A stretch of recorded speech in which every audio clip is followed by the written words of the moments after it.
14절 말씀부터 29절 말씀, 29절 말씀, 30절 말씀까지 보려고 합니다. 가룟 유다의 배반이 나와 있습니다. 배반의 장미라는 영화입니까? 드라마입니까? 뭐 이런 것들이 생각이 나는데요. 그리고 이제 예수님께서 마지막 만찬을 하시는, 그래서 우리가 늘 성찬 때마다 듣는 말씀을 이제 나누게 됩니다. 이 말씀을 통해서 예수님의 십자가의 의미가 무엇인지, 왜 죽으셔야 했는지를 다시 한번 생각하고 묵상할 수 있는 그런 시간 되기를 바랍니다. 할렐루야. 자, 14절 말씀 봉독합니다. 그때에 12 중에 하나인 가룟 유다라 하는 자가 대제사장들에게 가서 말하되. 그때에 언제입니까, 여러분? 예수님께서 이렇게 예수님을 예수의 머리에 향유를 부은 그 사건이 있었을 때, 유사한 때, 그때에 이제 그런 겁니다. 그때 12 중 하나인 가룟 유다라고 말하는데, 가룟 유다가 어떤 사람이냐? 가장 확실한, 가장 많이 회자되고 있는 그런 이야기는 가롯이라는 동네에 살았던 유다다라는 것이 이제 가장 확실하게 가장 많이 이렇게 회자되고 있는 그런 이야기입니다. 왜냐하면 구레네 사람 시몬 이런 것처럼 유다라는 이름이 굉장히 많았어요, 그 당시에. 그래서 어느 동네의 유다냐, 누구의 유다냐, 뭐 이렇게 이제 불렀거든요. 그래서 옛날에 그게 지명으로 굉장히 많이 불렀습니다. 호도요, 옛날 사람들이 쓰는 호도, 그 지명인 경우가 굉장히 많아요. 율곡, 밤나무골이거든요. 밤나무골 사는 이입니다. 밤나무골의 이. 이 밤나무골 살았던 사람들이 얼마나 많았겠어요. 근데 이가 딱 되는 바람에 나머지는 밤나무골이 안 되는 거죠. 어쨌든 그 살았던 동네, 주변 환경, 이런 것들이 굉장히 많이 영향을 미쳐서 이제 또 다른 별칭을 짓기도 하는데, 유다의 첫 번째, 유다가 누구냐라고 말할 때, 가롯이라는 동네에 살았던 유다 아니냐, 이렇게 이제 이해를 합니다. 그런가 하면 이 가롯이라는 말의 의미는 꼭 가롯은 아니지만 여러 가지 파생된 어원들을 따져보면 아마도 그게 배신자라는 단어가 의미가 있어요. 그래서 배신자 유다 이렇게 표현하기도 했다라는 것이 이제 이 성서학자들의 의견들입니다. 근데 제일 이제 많이 사용되는 것은 가롯이라는 동네에서 살았던 유다다라는 것이 이제 제일 많죠. 그런데 아주 공교롭게도 가롯이라는 말에는 배신자라는 의미도 이렇게 유추할 수 있는 단어가 있기 때문에, 그래서 여러 가지 좀 단어로 쓰입니다. 어쨌든 배신자며 예수님의 제자들 중에 12제자예요. 특별히 12제자는 그 많은 제자 중에 뽑은 사람이거든요. 뽑힌 사람이거든요. 그 중에 배신자가 나왔다라는 것, 참 많은 생각이 들게 하죠. 이 말은 또 다른 말로 하면요, 요한복음에 보면 가룟 유다가 왜 배신했느냐, 사단이 들어갔다라고 말하는 거예요. 그러면 사단이 누구한테 가장 집중적으로 틈타겠습니까? 첫 번째는 예수님께 틈탔죠. 예수님을 시험했죠. 예수님이 안 나오니까 그 다음에 누구한테 하는 겁니까? 그 중에 이제 예수님이 가장 근처에 있는 그 누군가에게 하는 겁니다. 그런데 예수님이 가룟 유다를 굉장히 많이 사랑하고 아꼈어요. 친근하게 되었습니다. 뒤에도 이제 나오지만 그렇습니다. 요한은 늘 자기 자신이 제일 사랑받는 사람이라고 생각했어요. 사랑받는 그 제자, 사랑하시는 이가 늘 자기를 가리키는 거예요. 그러니까 왕자병이 있던 사람이 일종의 요한입니다. 물론 제자 그룹 중에 막내이기도 했고요. 좀 응석도 있었고 아마 그랬던 것 같습니다, 제가 보기에. 그런데 예수님은 요한만이 아니라 한 사람 한 사람을 사랑하셨는데 특히 가룟 유다를 참 친근하게 대하셨어요. 그래서 마귀가 그렇게 예수님과 친근하게 대하면서 예수님과 늘 가까이 대했던 그 누군가에게 뭐합니까? 항상 시험거리를 주고 유혹을 하는 거예요. 그래서 여러분, 내가 예수를 열심히 믿을수록, 내가 다 교회에서 핵심적으로 일을 할수록 사단이 나를 넘어뜨릴 가능성이 크다라는 사실을 늘 생각하셔야 돼요. 그래서 예수님 주기도 가르치신 대로 시험에 들게 하지 마옵시고, 여러분 늘 묵상하고 살아야 됩니다. 물론 그렇게 시험에 들었을 때 그 책임은 누구한테 있습니까? 본인한테 있습니다. 왜냐하면 하나님은 시험에 들지 않을 만한 능력, 더 큰 능력을 우리에게 주셨기 때문에. 이제 그런 것들이 이제 쭉 기록이 되어 있습니다. 어쨌든 이런 유다가 대제사장들에게 가서 말했습니다. 15절 시작. 내가 예수를 너에게 넘겨주리니 얼마나 주려느냐 하니 그들이 은30을 달아주거늘. 근데 가룟 유다에는 치명적 약점이 있었어요. 요한에 의하면. 다른 사람들은 그냥 은근하게, 다른 사람들은 이렇게 좀 이렇게 뭐라고 그럴까요? 이렇게 좀 애둘러서 표현하는데 요한은 직설적으로 표현해요. 돈계를 맡고 돈을 훔쳐가는 사람이다 이렇게. 그러니까 요한은 좀 그런 사람입니다. 성격상. 그래서 우리의 아들이라는 말을 들을 정도로 성격이 급박하고 직설적인 사람이에요. 이런 요한이 잘 자기 자신을 묵상하면서 잘 자기 자신이 많이 생각하고 부족하다는 그랬더니 뭐였겠습니까? 사랑입니다.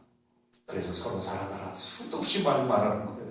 사실은요, 여러분, 많이 말하는 것은 뭐냐면 자기가 부족하고 자기가 약한 것을 자기 반성하는 의미로, 그래서 더 많이 묵상이 되는 거예요. 베드로는 여러분 지식이 부족했습니다. 그럼 베드로는 뭘 강조했는지 아십니까? 지식을 강조해요. 하나님을 아는 지식을 강조합니다. 바울은 지식이 굉장히 많았죠. 그러니까 바울은 지식은 별로 중요하지 않아요. 뭘 강조합니까? 은혜를 강조하는 거예요. 믿음을 강조하고. 지식이 중요한 게 아니라 하나님의 은혜가 중요하다. 이런 걸 얘기하는 겁니다. 그러니까 늘 자기가 넘치는 것은 별로 이렇게 소홀히 하는 것이 사람들의 다 속성이에요.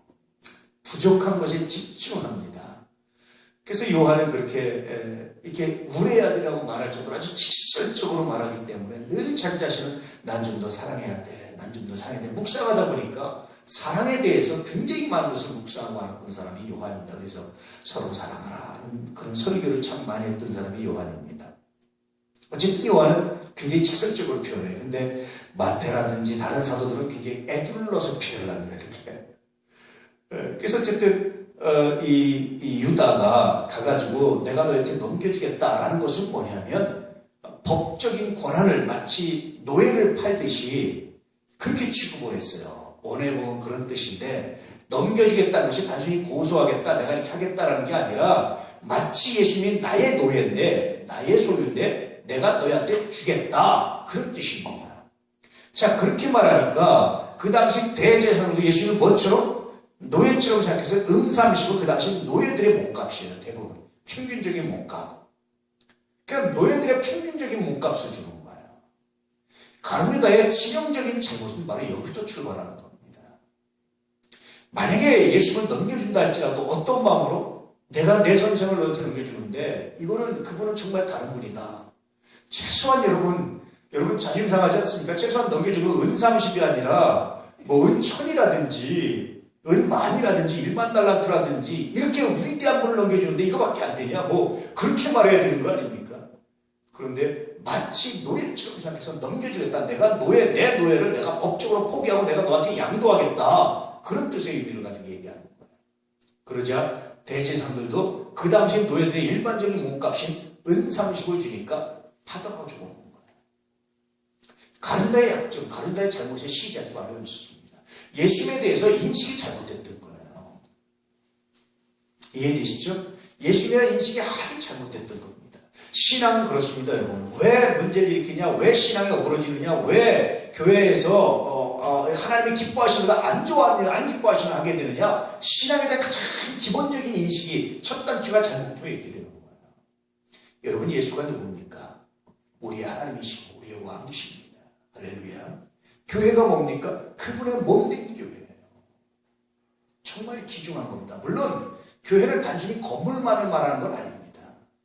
건물이 아니라 여러분 우리들이 모인 이 자체가 교회입니다. 건물은 우리들이 모여서 예배드리는 곳이 건물이에요. 예배당. 그래서 원래 정확한 표현은요. 예하는 그리스도의 예배당입니다. 원래. 그래서 옛날 분들은 그렇게 썼어요. 정확한 표현은 그렇습니다. 예하는 그리스도의 예배당입니다. 이거는. 교회는 뭡니까? 우리들이 교회예요. 이 교회에 우리들의 모임, 이 교회의 머리는 누굽니까? 그리스도입니다. 몸은 누굽니까? 그리스도입니다. 우리는 뭡니까? 지체인 거예요. 지체. 이 분명한 개념이 없으면 교회를 뭐로 생각합니까? 재산으로 생각한다든지 물질로 생각한다든지 보이는 예배당으로 생각한다든지 미안하지만 이건 교회가 아닙니다. 우리가 교회가 예배드리는 장소입니다. 그렇다고 해서 소홀히 할 필요 없죠. 우리가 어떤 물건도 하나님께 되면 거룩하게 구별하잖아요. 예배당을 우리가 그래서 함부로 사고 함부로 하고 그럴 수는 없습니다. 그러나 이것은 교회가 아니다라는 사실을 기억하십시오.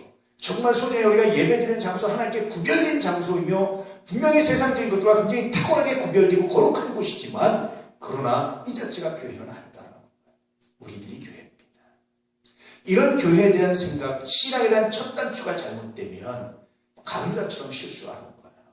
마치 내 노예를 넘겨주는 것처럼, 그렇게 하는 것처럼 내가 마음대로 조종할 수 있는, 내가 마음대로 할 수 있는 사람인 것처럼 생각하는 겁니다. 왜 그랬을까요?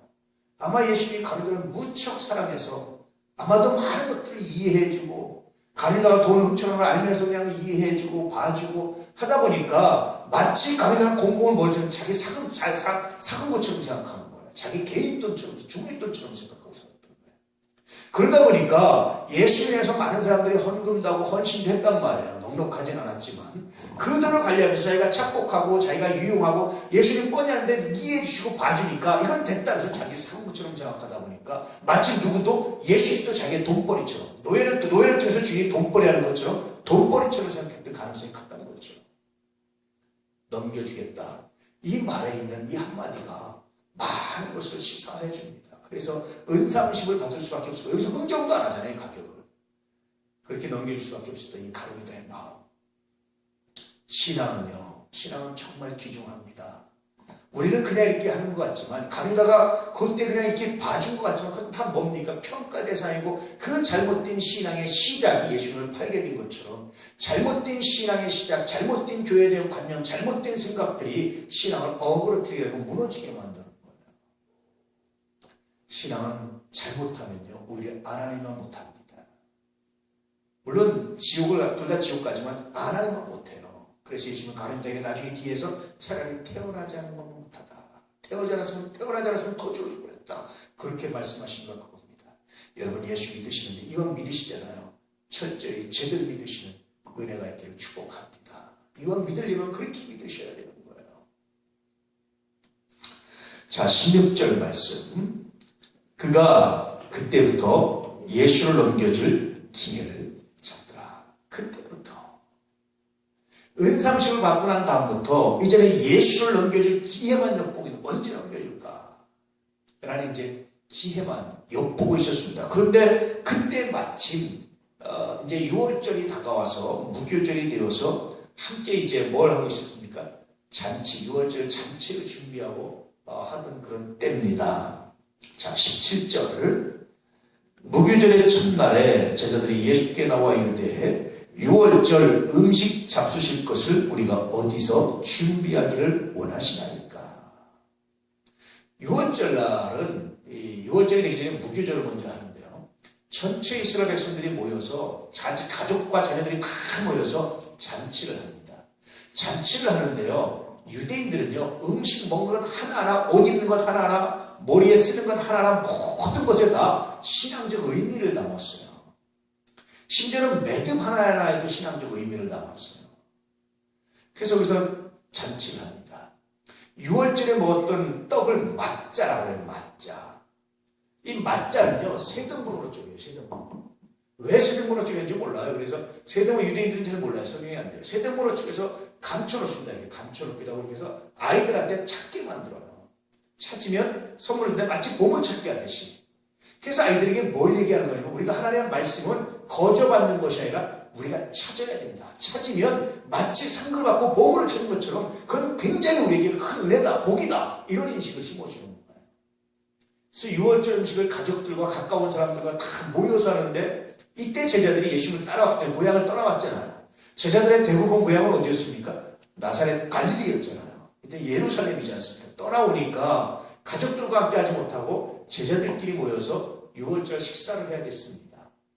또 6월절 식사를 함께 했다는 것은 어떤 의미입니까, 여러분? 이건 마치 가족과 같은 의미를 지는 거예요.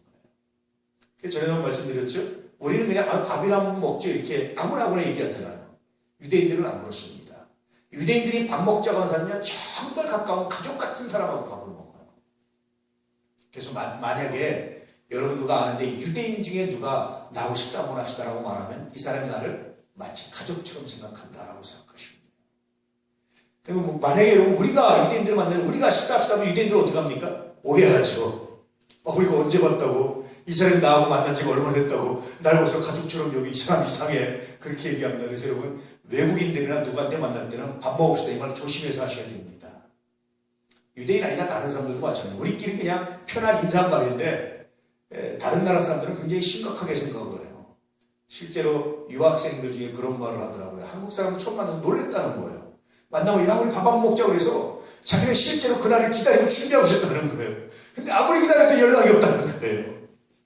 그래서 이제 이 문화의 차이기도 합니다. 근데 어쨌든 유월절 식사가 어디서 합니까? 라는 것은 이미 이들이 이제 뭐가 된 겁니까? 제자들이 가족 공동체가 됐다는 거예요. 이게 가룟 유다의 배신이 더 아프게 하는 겁니다. 이게 가족 공동체가 안 됐으면 아직도 제자들이 서로 분분하고 서로 다투고 물론 이 안에 서로 누가 그냥 다투기도 했지만 다시 그러면 가족이라는 이 가족 공동체가 안 된 사람들이 그랬으면 그런 유다가 그랬으면 그나마 그래도 좀 그것도 안 되지만 그나마 그래도 좀 이해할 수 있는 것이 조금은 넓어지잖아요. 근데 이렇게 함께 어찌 식사할까 하면서 가족 공동체가 있으면 완전히 이제 제자 그룹들이 12제자 예수 특히 사도들이 완전히 가족 공동체가 돼서 이제 완전히 하나가 됐다는 거예요. 이걸 이제 의미하는 겁니다. 그래서 유다의 배신이 더 가슴 아프고 그 배신을 바라봐야 하는 예수님의 마음이 더 진하게 다가오고 그래서 예수께서 십자가를 지는 것이 어떤 의미가 있는지를 생각해 보게 되는 거죠. 그렇게 맞자를 쪼개드시고 예수께서 이 떡은 내 몸이다 라는 것은 내 몸이 쪼개질 것이다. 내가 죽을 것이다. 라는 것을 이제 뒤에 가면 상징입니다. 다시 한번 설명해 드릴게요. 죽기 위해서. 자, 18절 말씀. 이르시되 성한 아무에게 가서 이르되 선생님 말씀이 내 때가 가까이 왔으니 내 제자들과 함께 유월절을 내 집에서 지키겠다 하시더라 하라 하시니. 참 재밌는 말씀이에요. 어디서 먹을까요? 성한 아무 집이나 가서 누구에게나 가서 예루살렘 성한 누구한테나 가서 아무에게나 가서 다른 데서는 뭐라고 되어 있습니까? 기억 안 나십니까? 아무에게나 가서 하라는 얘기는 어떤 의미입니까 여러분? 누구든지 예수님을 이해하고 받아주는 거예요. 그런데 참 재밌는 게 이때 누구 집에 갔습니까 여러분? 누구 집에 갔습니까? 누구 집에서 유월절 만찬을 하셨죠? 마가의 다락방입니다. 마가집입니다. 마가의 어머니가 참 열심히 신앙생활 하던 분이에요. 그러니까 제자들이 아무한테나 가는데 제자들은 누구한테 갑니까? 아는 사람한테 가는 그렇게. 사실은 아무나는요 전체 대상하는 게 아닙니다. 예수 믿는 사람, 아는 사람을 말하는 거예요. 그래서 가서 내 때가 가까웠다. 이제 그 때가 되었다. 단순한 시간이 아니라 카이로스인데요. 그 특별한 때 하나님이 예정하신 때가 되었다. 그런 뜻입니다. 그러므로 유월절을 내 집에서 지키겠다 하라. 유월절 음식을 준비해라. 유월절 잔치상 차려. 뭐 이런 겁니다. 아무 집에 가서 유월절 잔치상 차려. 이렇게 말해라. 그렇게 말했는데 제자들은 마가의 집에 가서 얘기하는 거예요. 그러니까 마가가 이때도 어린 나이에 마가가 보는 거예요. 바나바의 조카였던 마가가 뭘 받겠습니까? 아마 유월절 만찬 예식하는 거 이렇게 엄마가 이렇게 대접할 때 왔다 갔다 하면서 보는 거 다 보지 않았겠어요. 잔치라는데 예수님이 왔는데 그 유명한 그 당시 예루살렘 전체에서 가장 유명한 분이 예수님이었을 텐데 그때는 그렇잖아요. 그래서 마가의 경험이 굉장히 놀랍습니다. 보는 게 놀라워요. 이건희 씨가 자녀들 교육을 그렇게 시켰답니다. 예컨대 아주 고위층 누구 유명한 분들 있으면요 그냥 따라 나가서 옆에 앉아 있으라고 했대요. 아무 말도 안 하고 데리고 나가서 옆에 앉아서 밥만 먹고 이 둘이 하는 얘기를 듣고 있는 거예요. 어떻게 하나 어떻게 행동하나. 이게 얼마나 중요한 일인지 몰라요. 보여주는 게. 신앙을 보여주는 게 얼마나 중요한지 몰라요. 은혜 안에 대해 섬김을 보여주는 게 얼마나 중요한지 몰라요. 기분에 따라 왔다 갔다 하지 않고 그럼에도 불구하고 하는 게 얼마나 귀한 일인지 몰라요. 마가가 아마 나중에 이렇게 우리에게 사역했던 것은 그렇게 봤기 때문이 아닐까 그런 생각이 들죠. 자, 19절 말씀 시작. 제자들이 예수께서 시키신 대로 하여 유월절을 준비하였다. 그래서 제자들이 예수 시키신 대로 가서 유월절을 준비했습니다. 유월절을 준비시켰고 다 세팅을 해놨습니다. 자, 20절 저물 때에 예수께서 12제자와 함께 앉으셨더니 보통 만찬을 지킵니다. 그래서 성만찬이라고 하잖아요. 유대인들은 주로 만찬, 저녁 식사 잔치를. 우리는 식사 여러분 잔치를 언제 했을까 옛날에? 아침으로 했잖아요. 아주 너 어릴 때 할아버지 생신이면 동네 집집 다니면서 와서 오늘 진지 드시래요. 이렇게 오셔서 아침 이렇게 식사하시고 나가셨어요.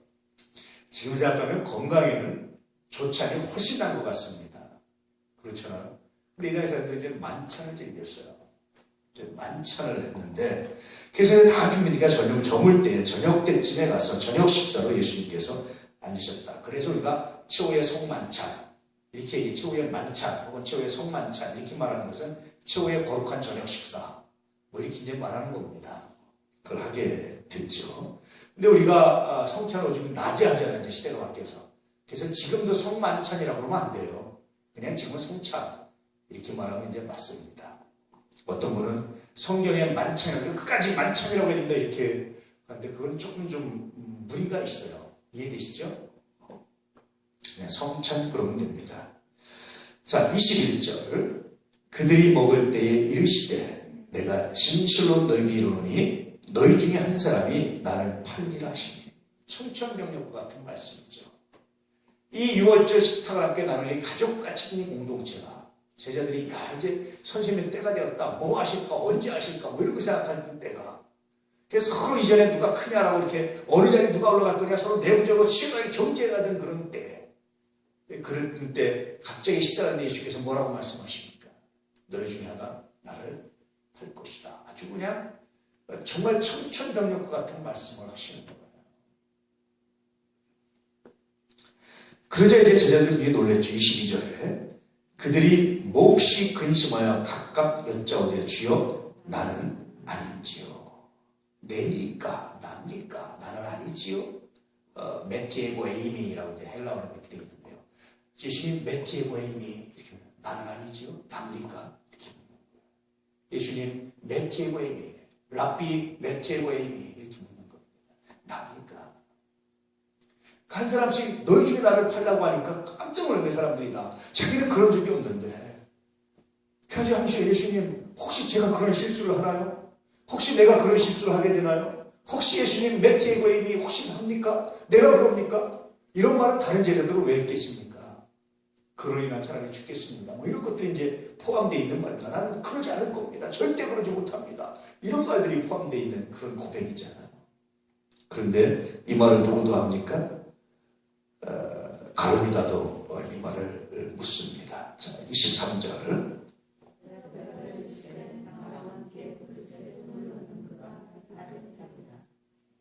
우리나라 문화권으로는 굉장히 건방진 놈이죠.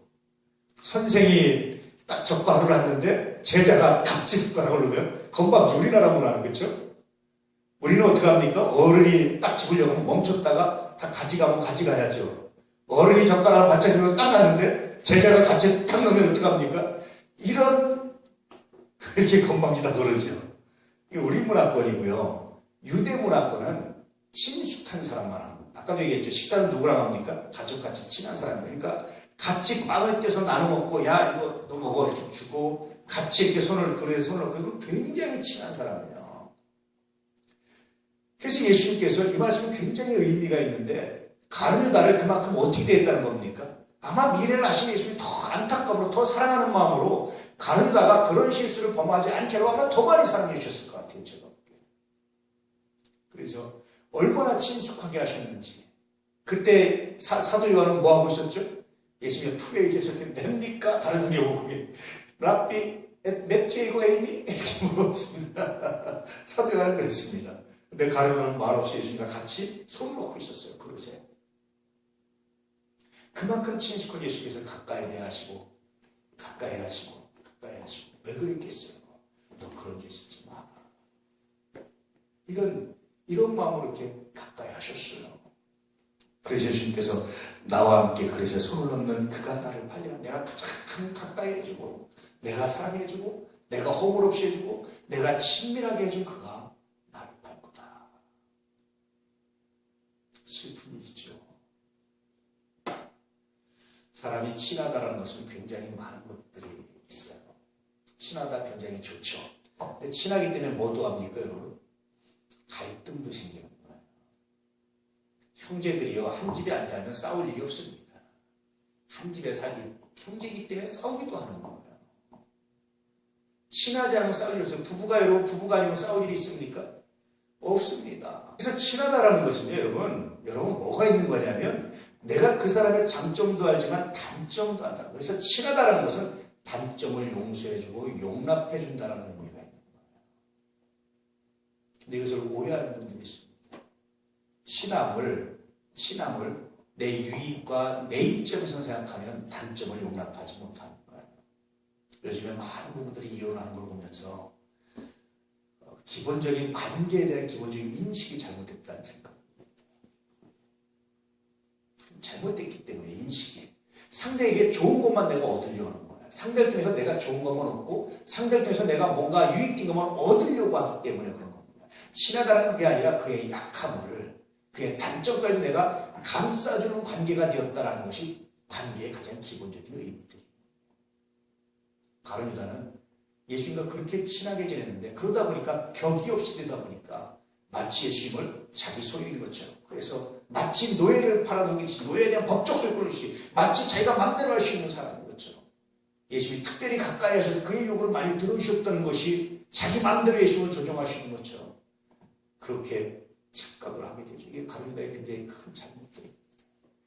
이런 사람이 예수님을 팔았다라는 거예요. 그러니까 늘 예수님의 제자로 베드로만 수제자고 요한만이고 가까이만 아니라 특별히 가룟을 가까이 해서 밥 먹을 때 같이 손을 넣을 정도로 친밀하게 하셨던 이런 사람이 예수님을 팔았다라는 것을 가르쳐주고 있는 장면입니다. 신앙에 가까이 가면 갈수록 교회의 중심이 되면 될수록 사람도 가까이 하면 할수록 여러분 꼭 고백하셔야 되는 게 하나 있습니다. 하나님, 나는 그의 단점을 위해서 내가 십자가 지기 원합니다. 그의 약점까지도 내가 포용해 주기 원합니다. 이런 신앙의 고백이 없이는, 이런 인간과의 가장 기본적인 가치관이 없이는 반드시 삶이 무너져. 누구 모르니까 자기의 삶이 무너져요. 기억하시길 주의 축복합니다. 인생을 살아가면서 점점 이렇게 제가 나이를 먹어가면서 참 중요한 게 뭐냐면 인연이라는 거예요. 인연. 관계라는 거예요. 참 부끄러운 게 뭐냐면 과거에 친했는데 지금 안 친해지는 게 굉장히 부끄러운 일이구나 라는 사실을 점점 갈수록 깨닫게 돼요. 그래서 하나님께 그렇게 기도할 때가 있습니다. 하나님, 과거에 친했는데 지금 안 친한 관계가 되지 않고 있어 계속적으로 친한 관계에 대해서 내가 이해할 수 있는 것, 내가 용납할 수 있는 것을 하게 해주십시오. 그게 부끄러움이더라고요. 그런 생각 보니까 정말 부끄러운 겁니다. 하물며 교회가 신앙이 없겠습니까? 이 은혜가 있기를 축복합니다. 자, 그 다음 24절, 인자는 자기에 대하여 기록된 대로 가거니와 인자를 파는 그 사람에게는 화가 있으리로다. 그 사람은 차라리 태어나지 아니하였더라면 제게 좋을 뻔하였느니라. 이 말씀에 굉장히 중요한 메시지가 들어있습니다. 예수님은 기록된 대로 간다는 것은 예수님이 예정대로 간다는 거예요. 하나님께서 계획하신 대로 간다는 거예요. 십자가 죽으시니. 그런데 가룟 유다는 아니다라는 거예요. 인자를 파는 그 사람에는 화가 있다라는 말은 가룟 유다는 하나님께서 계획하신 일이 아니었다. 그러니 여러분, 가룟 유다가 처음부터 예수님을 팔도록 하나님께서 계획하신 게 아니었다라는 겁니다. 굉장히 중요한 말씀의 내용이 이 안에 들어있습니다. 가룟 유다의 책이 뭡니까? 본인한테 있다는 거예요. 본인이 하나님께서 가룟 유다가 예수님을 팔도록 계획하시고 예정하신 게 아니라 예수님 십자가 지면 예정이지만 가룟 유다가 아닌 다른 방법으로 많이 전능하신 하나님 다른 방법으로 할 수 있잖아요. 그런데 하필이면 거기에 가룟 유다가 그 악한 일에 쓰임받고 악한 일에 걸려들어서 그 악한 도가 되었다. 그래서 그에게 화가 있어서 차라리 태어나지 않는 것만 못했다. 차라리 이 땅에. 여러 가지 의미가 있죠. 그래서 여러분, 우리가 죄를 짓는 것은요, 죄를 짓는 건 하나님의 계획이 아닙니다. 우리가 넘어지는 건 하나님의 계획이 아닙니다. 죄를 짓는 건 하나님의 계획에서 벗어났다는 거예요. 그럼 그 책임은 누구한테 있습니까? 본인한테 있는 거예요. 거꾸로 우리가 선을 해하고 우리가 의를 하는 것도 뭡니까? 그건 하나님의 계신 은혜입니다. 죄를 안 지을 수 있는 은혜를 주시고 선을 행할 수 있는 은혜를 주신 거예요. 그래서 우리가 구원받는 것은 나의 행위나 나의 공로가 아니라 하나님의 은혜가 돼요. 그런데 때문에 지옥 가는 것은 누구 책임이냐? 내 책임이에요. 왜냐하면 하나님께 주신 그 은혜를 박차고 쳐버리는 거예요. 이 말씀이 들어있습니다. 두 번째는요, 인생에 태어나는 게 참 복이라는 거예요. 우리가 출생을 경험하고 이 땅을 살아가는 게 짧은 시간 살아가는 이건 굉장히 복된 시간이다. 태어났다가 고생하고 여러 가지 인생을 겪으며 살다가 죽지만, 그러나 성도의 죽는 것이 복이 있다고 말씀하실 정도로요, 이건 굉장한 기회입니다. 어떤 기회입니까? 하나님 나라의 상급을 얻고 하나님께 영광을 주는 정말 좋은 기회라는 거예요. 그런데 이 좋은 기회를 너무나 엉뚱하게, 너무나 다른 것을 날려버린 가루입니다. 이 가루를 통해서 향해서 잘 태어나지 않았다면, 이 좋은 하나님께서 인간으로 출생해서 이 땅을 살아가게 하셔서 이 좋은 기회, 하나님께 영광 주신 이 좋은 인생의 기회를 박차고 날려버리고 악하게 살만, 그는 차라리 태어나지 않으면 좋겠다. 인생의 목적도 이 안에 들어있습니다. 삶의 의미도 들어있습니다. 여러분, 우리가 이 땅에 태어난 정말 하나님의 은혜입니다. 하나님께 감사해야 됩니다. 지금은 때때로 살아가면서 힘들기도 하고 어렵기도 하고 여러 가지 고통을 겪기도 하고 때때로 죽음이 무섭기도 하고 때때로 그럴 수 있어요. 왜 태어났는지 그냥 안 태어났으면 이런 거 안 겪고 되잖아라고 생각할 수 있습니다. 그런데 하나님 나라 가시면 하나님 감사합니다. 나로 하여금 인간으로 태어나서 이 땅을 살게 하시고 그 삶을 살게 하시다가 오늘날에 하나님 나라를 경험하게 하시고 구원을 경험하시고 이 상급을 주시고 영원한 상급을 주시고 하나님 감사합니다. 그렇게 고백할 수밖에 없는 것이 하나님의 계획이라는 겁니다. 그런데 이렇게 고백하기 위해서는 뭐가 필요합니까, 여러분? 이 가루다 같은 죄를 멀리하는 게 필요합니다. 동일한 논리고요. 여러분, 구원받고 예수 믿는 하나님의 자녀, 교인이 되었다는 것이 얼마나 귀하고 복된 건지 몰라요. 그런데 종종 저는 차라리 교인이 아니었으면 좋을 뻔했다 라는 소리를 들을 사람들이 있겠다. 저는 차라리 목사가 아니었으면 좋을 뻔했겠다. 저는 차라리 장로가 아니었으면 좋을 뻔했겠다. 저는 차라리 권사나 집사가 아니었으면 좋을 뻔했겠다. 저는 차라리 그리스도인이 아니었으면 좋을 뻔했겠다. 차라리. 이 말은 뭡니까, 여러분? 그리스도인이 되는 게 얼마나 복입니까? 근데 차라리. 이게 가론다에 대한 아픔이에요. 또 하나는요, 이건 예수님께서 저주하신 말이 아닙니다. 유대인들 속담 이런 데 있는 내용인데요. 이건 굉장한 배려와 가슴 아픔인 거예요. 그가 그렇게 저주받아 쌀 사람 이렇게 말하는 것이 아니라 그는 너무나 가슴 아프셔서 차라리 그랬다면 그가 이런 고통과 이런 저주와 이런 걸 안 받을 수 있지 않았을까? 이런 마음 아픈 탄식이 들어있는 말씀이 바로 이 말씀입니다. 그래서 여러분, 이런 말을 듣지 않기 위해서 뭡니까? 하나님, 내가 목사로서, 권사로서, 집사로서, 그리스도로서 사명 감당하게 하십시오. 사명 감당하려면 반드시 넘어야 되는 사람이 뭐라고 했습니까? 시험을 반드시 넘어야 돼요. 예수께서 사역하기 위해서 시험을 넘으셨듯이 시험을 반드시 넘어야지, 시험에 걸려 넘어지면 여러분 차라리 안 하는 만 못하다라는 것이 나오게 되어 있습니다. 꼭 여러분 기도하셔서 예수님이 가르치는 주기도문이 얼마나 귀한지 몰라요. 저는 주기도문을 요즘 외울 때마다, 암송할 때마다, 묵상할 때마다 새삼스럽게 은혜가 됩니다. 하나님, 시험을 들게 하지 마시옵소서. 사람 관계나 어디나 시험 들게 하지 마시옵소서. 악을 수고하시옵소서. 이게 얼마나 귀한지 몰라요. 꼭 이 기도로 사랑하시며 믿음 가운데 살아갈 수 있기를 축복합니다. 자, 그 다음에 25절. 예수를 파는 유다가 대답하여 이르되 랍비여, 나는 아니지요? 대답하시되 내가 말하였도다 하시니라. 랍비여, 메티의 고인이 부르지. 여러분은 가루다의 마음이 어땠을까요? 참 재밌죠. 그렇게 많은 기적을 행하시고 그렇게 사람들의 말 안 듣고 속을 다 통찰하고 살펴 옆에서 다 봤단 말이에요.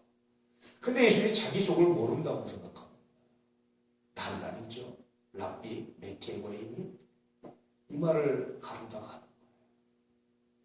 아까도 말했죠. 왜 그랬습니까? 신앙의 가장 기초가 성립되어 있지 않아서 기초가 없어서. 기초가 있다는 게 얼마나 그래서 귀한지 몰라요. 가루다가 이 말을 묻습니다. 그래서 예수님께서 말씀하시기를 내가 말했다. 이 말은 바로 너야. 그런 뜻이. 너잖아. 너 알면서 왜 물어봐. 너 은삼식 받았으면서 왜 나한테 물어봐? 바로 너잖아. 라는 정말 가슴 아픈 말이에요. 자, 이 말을 가루다가 했다면 가루다가 마지막 기회입니다. 이거 어떤 기회입니까? 라비어 용사시오. 내가 그랬습니다. 은삼식을 내리면서 라비어 나를 용서하십시오. 여러분, 예수님께서 왜 이 말씀을 하시냐면 가루다에게 마지막 회개의 기회를 주셔서 이 말씀을 하셨다고 정말. 그 순간 마지막 기회를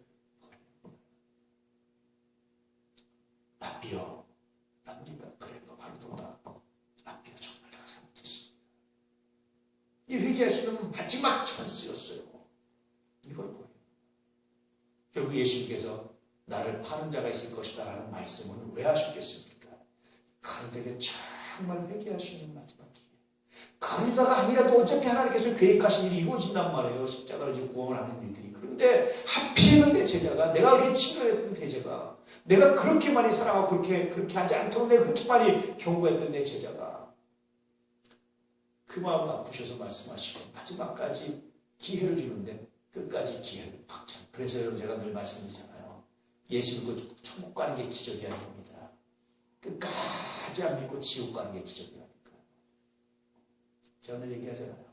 신앙생활 잘하는 게 기적이 아니라 이건 성령의 하나님의 은혜예요. 여러분, 예배드리는 이렇게 나온 게 기적이 아니라 이건 은혜라니까요. 끝까지 버티고 TV에 앉아서 끝까지 버티고 안 오는 게요. 마음을 찔려도 그게 기적이라니까요. 그게 여러분, 가른다는 기적인 겁니다. 그래서 베드로가 기적이 아니라 가른다는 기적이에요. 이렇게까지 외면하고 나가는 거예요. 이게 그래서 지옥에 가는 겁니다. 그냥 지옥에 가는 게 아니에요. 그래서 핑계할 수가 없는 거예요. 주의 음성에, 주의 메시지에 귀를 기울이시고 일부러 악하게 대적하고 벗어나고 거절하는 사람이 아니라 기회만 되면 무릎 꿇고 순종하고 회개하는 사람, 그런 마음으로 마음을 털어낼 수 있는 내가 이렇게 축복합니다. 그게 은혜입니다. 자, 26절.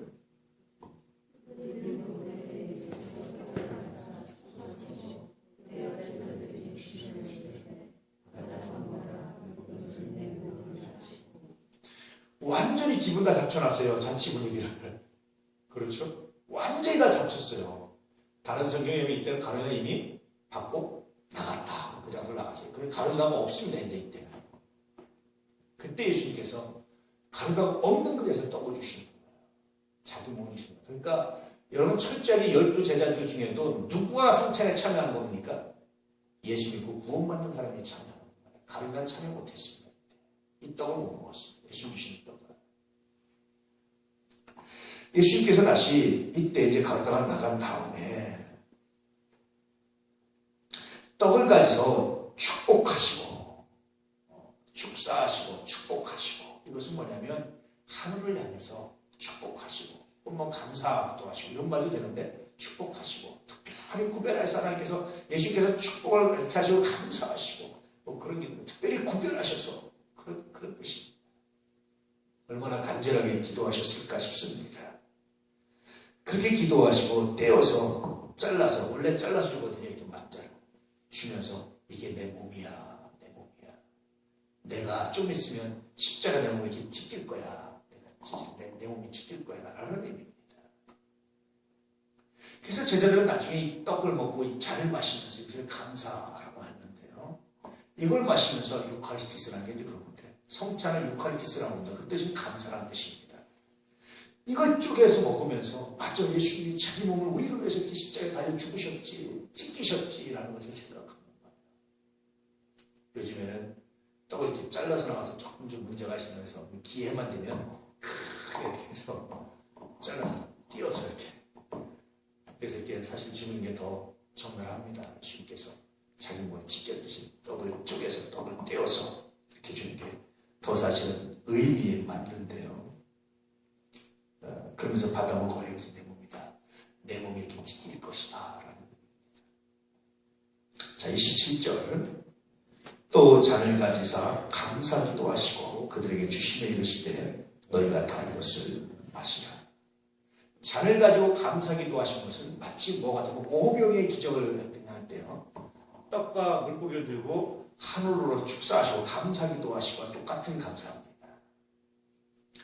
참 재밌어요.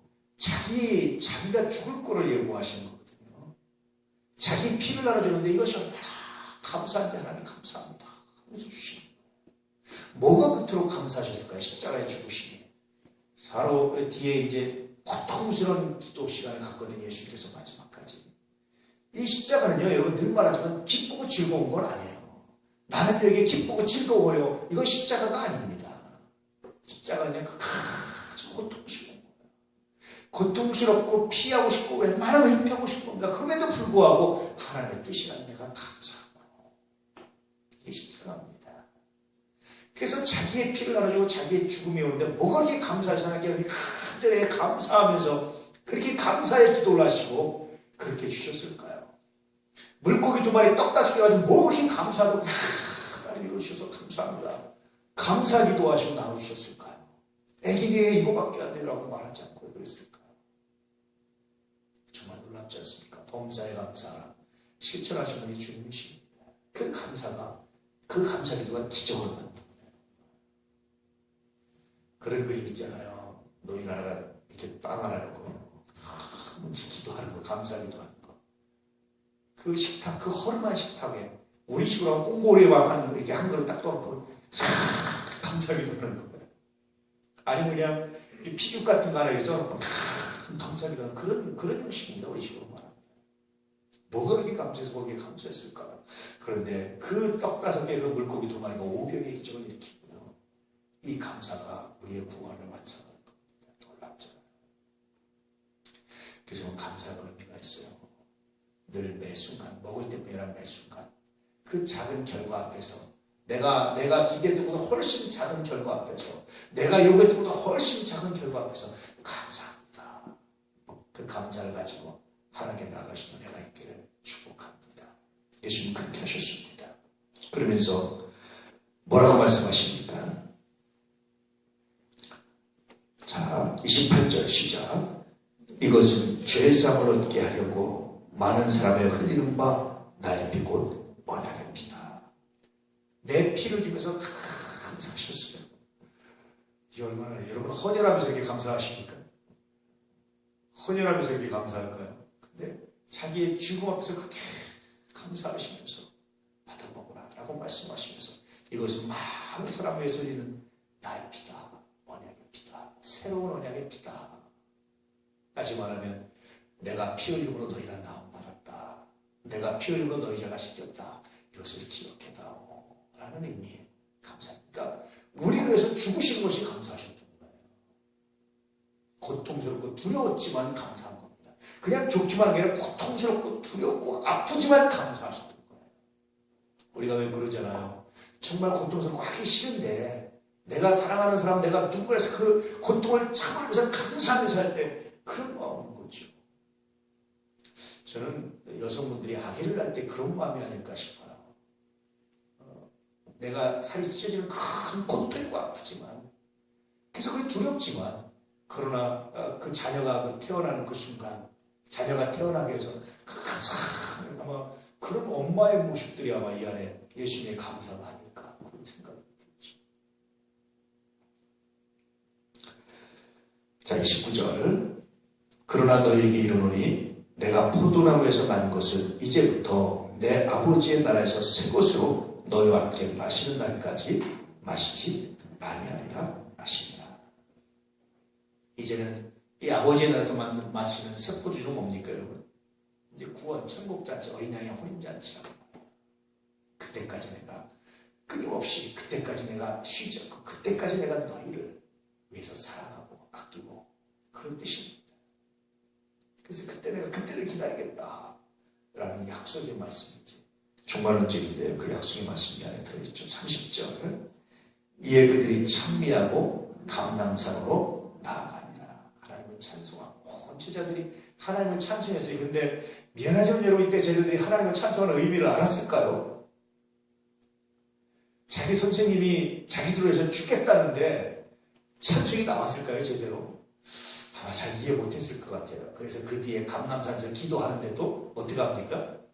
꾸벅꾸벅 이제 졸고 있습니다. 겟세마네 동산에서 기도하는데도. 근데 어쨌든 찬송의 자리에 함께했다는 것이 은혜입니다. 의미입니다. 오늘 말씀을 통해서